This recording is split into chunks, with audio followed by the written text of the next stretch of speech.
من یه چیز جالب دیدم.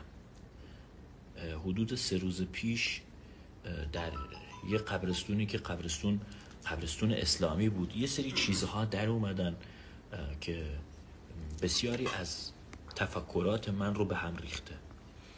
ما در قبور اسلامی چیزی رو داخل قبرهامون نمیذاریم. همگی خیلی خوش اومدید، شب همگیتون بخیر باشه.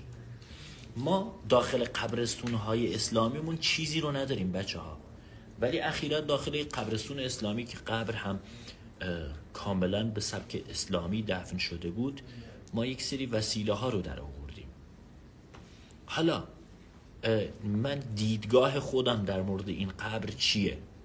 زنوچونی من دیدگاه خودم در مورد این قبر اینه که این فرد به شیوه اسلام دفن شده، یعنی در زمان اسلامی ایشون مرده و چون در زمان اسلامی مرده، بر طبق آداب و رسوم خودش داخل قبرستون اسلامی دفن شده و داخل این قبرستون که دفن شده یک سری از موارد رو براش گذاشتن. این به نظر من این میتونه باشه و غیر از این هیچ چیزی نمیتونه باشه که در نوع خودش بی‌نظیر بود.